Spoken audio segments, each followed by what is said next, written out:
Welcome to another session of Storytime with me. I'm Miss Seema and you're watching Seema Storytime. Children, how are you all today? I hope you're doing all well in different parts of the world you are and listening to our stories. Yes, great. It's a lot of excitement for me too to come in front of you and read all these exciting stories, children. Great. So children, when I see time, story time, most of the time you must be thinking, okay, it's story time.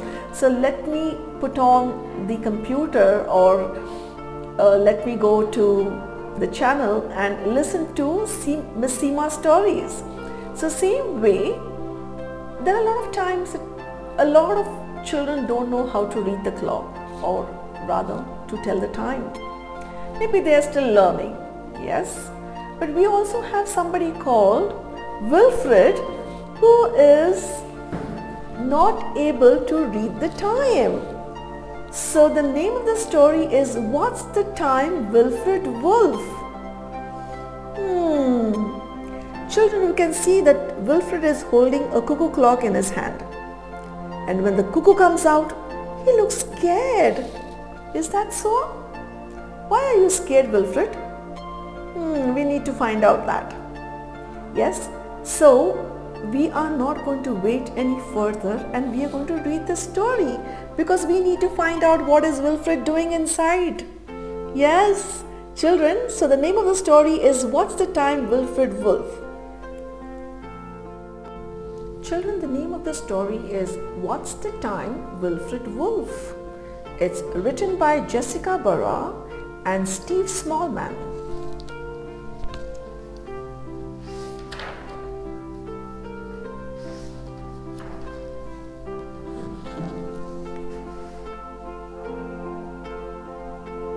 Wilfred Wolf couldn't tell the time.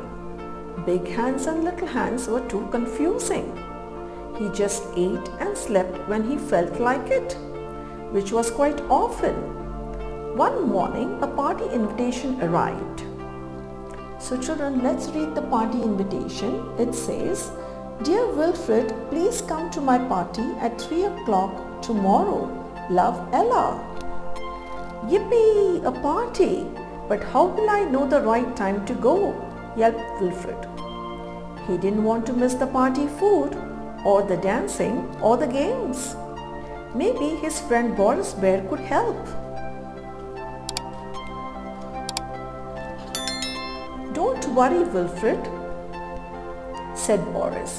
Take this cuckoo clock. Every hour a little bird pops out and says cuckoo. 3 cuckoos means 3 o'clock. Cuckoo, cuckoo, cuckoo. Wilfred went home and put the clock on the table. He waited and waited and waited. After a while, Wilfred felt hungry. His tummy told him it must be about time for lunch. Rumble, rumble.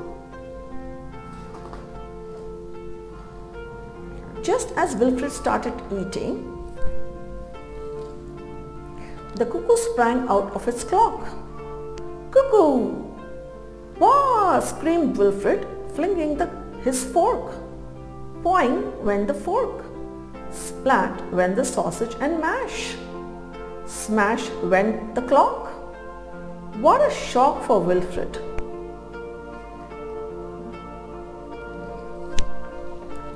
Wilfred went to ask his friend Amelia Squirrel for help. Don't worry, Wilfred, you can borrow my watch, said Amelia. It has numbers, but no hands. Fantastic, said Wilfred. Wilfred went home and made a birthday card for Ella. He got all sticky with glitter and glue, so he took a bath. Then he checked the time. Oh no, Wilfred cried. All the numbers had disappeared.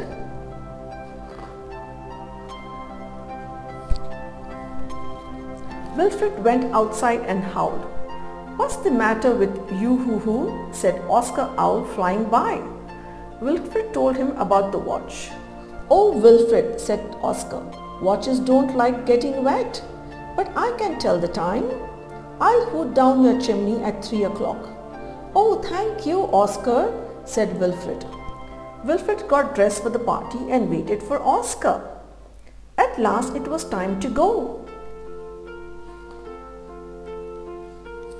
Wilfred walked through the forest, over the bridge and around the hill to Ella's house. He knocked on the door. Where was everyone? It was very quiet. "What are you doing here?" said Ella. "I am here for the party," said Wilfred. Oscar Owl said it was time to go. "Oh, Wilfred," said Ella, "owls are only awake at night.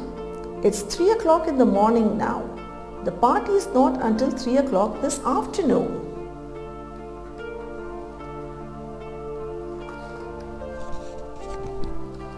Wilfred walked back home feeling tired and confused. On the way, he met Henry Cockerel.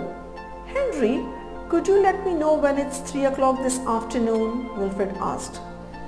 "No can cock-a-doodle-doo-doo," said Henry. "I only wake everyone up in the morning." Wilfred slept all morning. He slept through the lunchtime and into the afternoon. He only woke up when there was a knock at his door. "Hello, Wilfred," said Albert Mouse. "Aren't you going to Ella's party?" "I can't tell the time," said Wilfred sadly, "so I don't know when to go." "We can tell the time," said little Benjamin Mouse. "We'll teach you," said Lily Mouse.